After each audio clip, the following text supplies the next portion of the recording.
Então hoje a gente vai ter a segunda aula de receita pública, vamos concluir a parte de receita com federalismo fiscal. A partir da próxima aula a gente tem a terceira e última aula sobre receita pública. Antes de eu passar para a classificação legal, na aula passada a gente terminou a classificação doutrinária. Só que tem um dos itens da classificação doutrinária que merece eu dar uma destrinchada maior, que é aquela classificação quanto à origem. No livro do professor Regis, na página 131, ele dedica grande parte do livro dele para abordar questões tributárias. E na página 131 ele fez um quadro muito legal, que ele é bem visual, na hora que a gente vê até memoriza, em que ele divide entradas ou ingressos, receitas, né, como entrada definitiva, e essas receitas quanto à origem, originária, derivada e transferida. Na aula passada eu falava para vocês que essas originárias eram decorrentes da própria atividade do Estado, ou da exploração dos seus bens, que as derivadas, elas tinham a ver com o poder de império na relação com terceiros, e que as transferidas eram de um ente para outro como regra.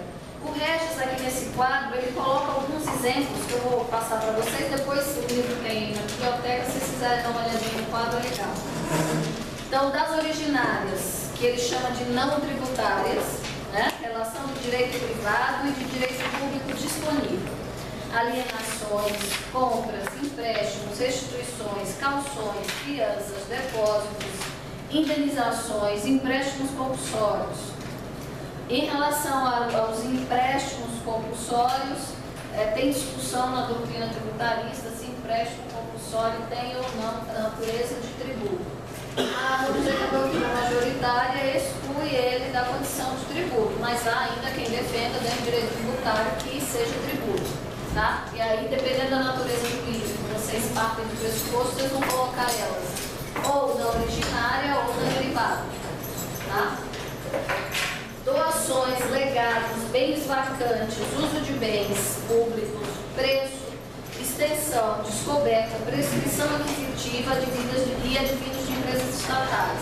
Todos aqueles institutos lá de direito real do Código Civil entram aqui também. E das derivadas, que o Regis chama de tributárias e outras, são relações de direito público, eminentemente de direito público, e que eu falava para vocês, muitas vezes derivadas do poder de império. Tributos, né, que são impostos, taxas, contribuição de melhoria, e eu considero empréstimo compulsório como tributo. Então eu colocaria o empréstimo compulsório aqui, não nas originárias, né, eu colocaria como derivado. Penalidades, reparações de guerra e penas de perdimento. E tudo tem a ver com o poder de império do Estado numa relação aí com terceiros. E por fim, as transferidas. As transferidas tributárias, né, são aqueles fundos de participação que a gente vai estudar, em que parte da arrecadação de determinados tributos, obrigatoriamente, devem ser destinados a fundos de participação, em percentuais que a própria Constituição estabeleceu. E as não tributárias, que advêm de petróleo, outros recursos minerais e energia elétrica, são aqueles royalties que a União, quando explora esse bem público, ela passa para os entes federativos. Vocês acompanharam essa discussão, quando vocês entraram na faculdade já estava toda essa discussão, se os royalties do petróleo devem ser distribuídos a todos os municípios do Brasil ou se os royalties do petróleo devem ser distribuídos só para os municípios vindeiros à exploração. Né? É uma discussão recente aqui na história do Brasil e houve avanços no sentido de uma partilha mais ampla, não uma partilha restrita. E por fim, as transferências voluntárias, que eu falava que são aquelas que um ente da federação transmite para outro, tá? Que dá por vontade própria, não é um dever legal. Mas a União, por exemplo, pode mandar dinheiro voluntariamente para o município para investir em determinada área daquele município, determinada política pública. Tem limites para isso? Tem, a gente vai ver na lei de responsabilidade fiscal quais são os limites das transferências voluntárias na aula de transferências. Tá? Hoje a gente não vai entrar nos limites da lei. Na aula de transferência a gente vê isso. Então, fechamos com isso a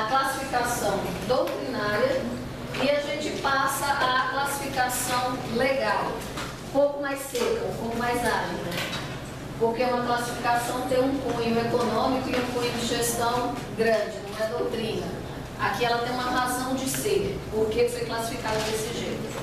Então, dentro dessa classificação legal, a gente vai ter algumas subdivisões, que são as categorias econômicas, ou chamada classificação econômica, entre receita corrente e receita de capital. As classificações por fontes de recurso, que tem a ver com o controle da gestão, do fluxo dessa receita, tá? Que a gente vai ver já já.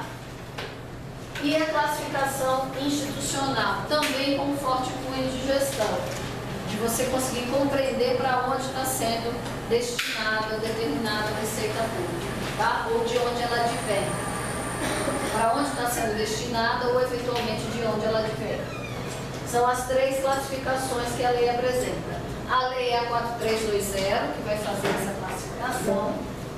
E dentro desse regime, vocês terão no artigo 11, parágrafo 1º da lei 4320, ele vai dividir as receitas entre receita corrente e receita de capital. Eu vou me permitir hoje ler alguns artigos da lei com vocês. É bom que vocês imprimam essa lei e tenham ela, para na hora que eu me referir ao artigo, brevemente na aula, vocês darem uma lida no artigo. Vocês já devem ter percebido isso. Toda vez que você estuda qualquer matéria de direito, que você vai primeiro no Código Seco, ler o Código Seco e depois vai ler a doutrina, você tem uma grave surpresa. Que a doutrina diz de uma forma mais explicada, mais dogmática, aquilo exatamente que está no código.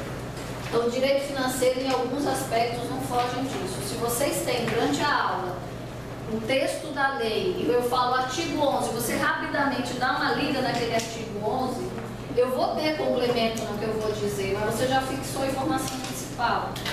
E na hora de fazer a prova é muito mais fácil. É melhor você ler toda a lei, previamente a fazer a prova, na hora de estudar para a prova, é melhor que você tenha lido toda a lei do que entrar em desespero na véspera para tentar ler todos os livros ou todos os capítulos, né?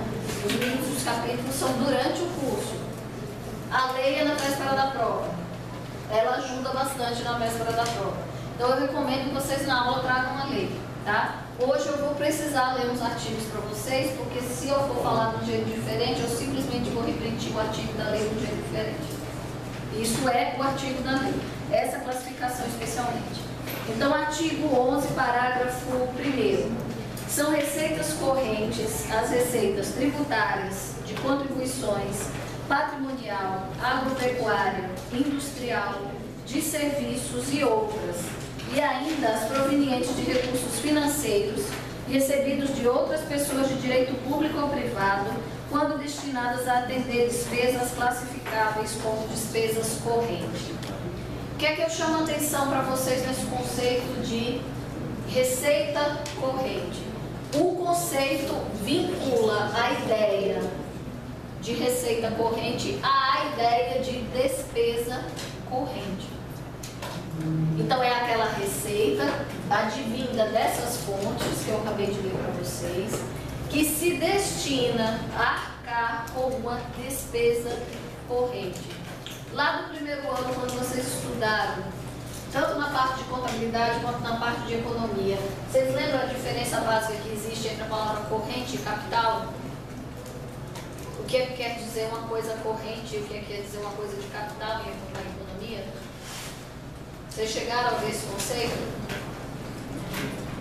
Grosso modo, de capital é tudo aquilo que agrega valor, né, no camarote. Tudo aquilo que agrega valor no camarote é de capital, ou seja, aquela infraestrutura, por exemplo, infraestrutura aeroportuária. Se eu invisto em infraestrutura aeroportuária, isso é uma despesa de capital. Eu estou gerando infraestrutura para a economia do Estado. E o que é corrente? Corrente quer dizer aquilo que eu tenho de despesa regularmente para manutenção.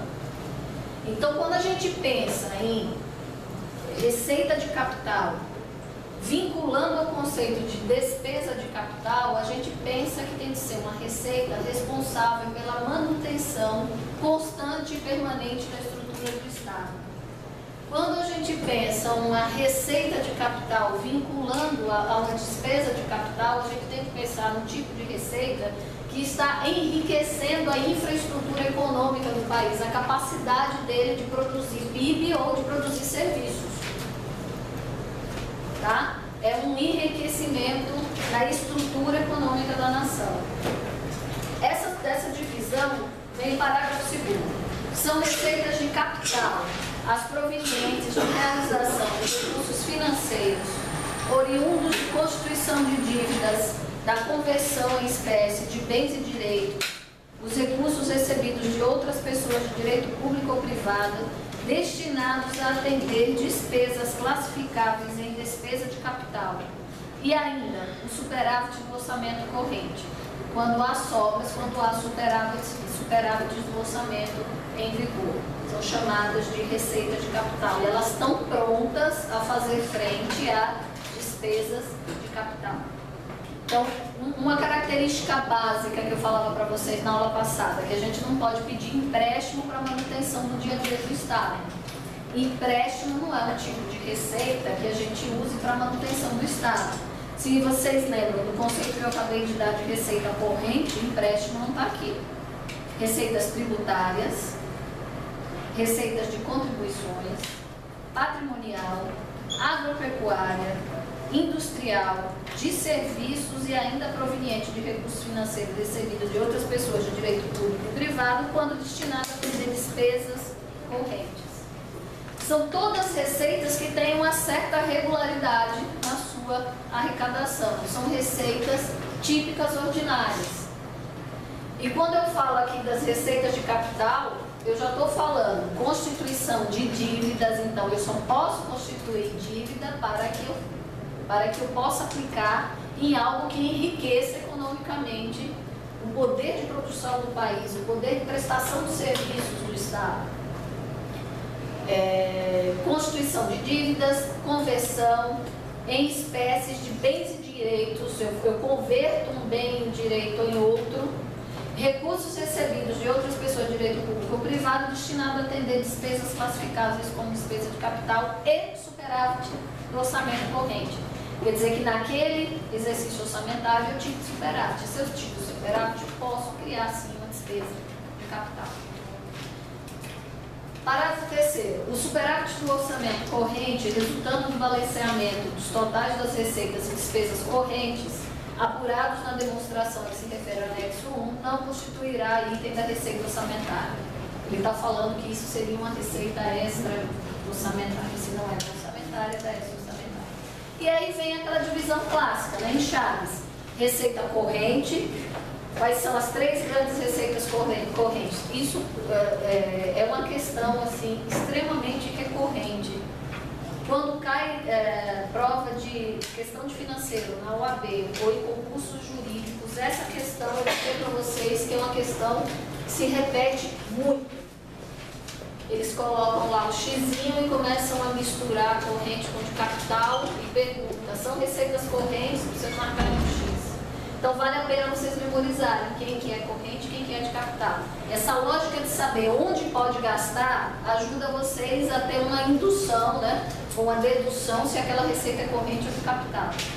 Então, corrente, tributárias, impostos, taxas e contribuição de melhoria, contribuições, que aí são todas aquelas do direito tributário, são as contribuições sociais, as contribuições interventivas e as contribuições corporativas. As sociais são de seguridade social e as gerais. As interventivas são aquelas de intervenção no domínio econômico. E as corporativas são as de interesse de categorias profissionais ou econômicas. Tá? Além da tributária e das contribuições.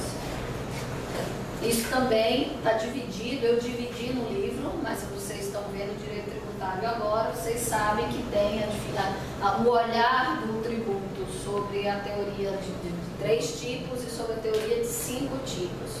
Dependendo da tipologia que você adote, onde está escrito tributária, vocês incluiriam essas contribuições. Tá? Aqui está separado, mas aí depende a partir da base teórica que você fundamente a sua resposta. Além dessas, patrimonial, agropecuária, industrial, serviços, transferências correntes e outras transferências correntes. As de capital, operações de crédito, alienação de bens, amortização de empréstimos, transferência de capital e outras receitas de capital. Essa é a classificação legal. Cai na maioria dos concursos públicos. Geralmente existem poucas questões de direito financeiro e concursos jurídicos, mas essa é batata. Das poucas que tem, para auditor da Receita Federal também essa questão aqui é recorrente. Quem faz concurso para a Receita Federal. Tá? E Procuradoria da Fazenda Nacional também. É uma questão recorrente, essa daqui. Além dessa categoria econômica, tem a classificação por fonte de recurso. Essa classificação por fonte de recurso, ela... De quê? Tá. A receita corrente, para começar, para você guardar, a receita corrente, ela vai dar aso a despesas correntes. A receita de capital vai dar aso a despesas de capital. Despesas de capital, elas podem advir de recursos que não são ordinários. Se na hora que você viu o item, você pergunta, olha para aquela receita e pergunta, ela é ordinária ou extraordinária? Se for ordinária, a grande tendência é de que ela seja uma receita corrente. Por quê? Porque ela vai dar aso à execução de uma despesa corrente, que é despesa em regra de custeio do Estado. Como é custeio, ela tem que ser uma receita regular. E a de capital, ela não necessariamente precisa ser regular, ela pode ser extraordinária. Inclusive, quando tiver saldo das receitas regulares, que é o último item da extraordinária, né, da de capital, que são o superávit do orçamento corrente, o que é que acontece com o superávit do orçamento corrente? Nas suas despesas correntes de manutenção do custeio do Estado, sobrou dinheiro. Se sobrou dinheiro, eu posso me dar o luxo de guardar para novas despesas correntes ou eu posso me dar o luxo de aplicá-la na despesa de capital. Tá? O que eu recomendaria para vocês é vocês fazerem e seguir por esse caminho lógico. É custeio do Estado, ela geralmente vai estar ali na corrente. Não é custeio do Estado, é extraordinária, é de capital, pense na receita extraordinária. Você entendeu agora? Agora, quais são os itens? É o que está no artigo 11 da lei. Aí você pode ler, quem tem boa capacidade de memorização, vai lá, tributária, contribuição, patrimonial. Eu, quando preciso, sinceramente, eu vou na lei e consulto. Eu não sei, tenho que fazer um concurso. Então, eu consulto, tá? E eu guardei essa lógica das receitas, é o que eu recomendo a vocês. Agora, perto de um concurso, eu recomendo que vocês vão na lei e guardem para economizar tempo. Guardem a sequência. Perto de uma OAB, perto do concurso de magistratura federal, perto do concurso MP, guarde a sequência. Esqueceu, deu branco, guarde a lógica. Tá? É o número 4.300. A 4320. A lei 4320, artigo 11. A próxima classificação, classificação por fontes de recurso. Essa classificação por fontes, ela está estabelecida no artigo 2º da 4320, e também no seu anexo 3.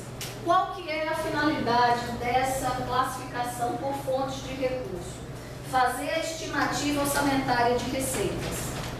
Por isso que eu falei para vocês que enquanto essa tinha um caráter eminentemente econômico, essas duas teriam um caráter de gestão. Aqui, para saber quanto que vai se recolher, né? Para ter uma estimativa de quanto vai se recolher. E aqui para saber onde vai ser gasto. Aqui é um olhar econômico, aqui um olhar de gestão. Na B, qual é a estimativa que eu tenho de receita? E na C, onde que eu vou destinar, para onde que eu vou destinar essa receita? São 3 classificações com objetivos distintos, tá? Essa classificação com fontes de recurso, ela vai facilitar a estimativa do orçamento e vai ajudar no acompanhamento da execução e a arrecadação da receita. Eu comecei o primeiro dia de aula falando para vocês que esquecesse positivismo jurídico e direito financeiro. Vou voltar para ele agora. Nós, do direito financeiro,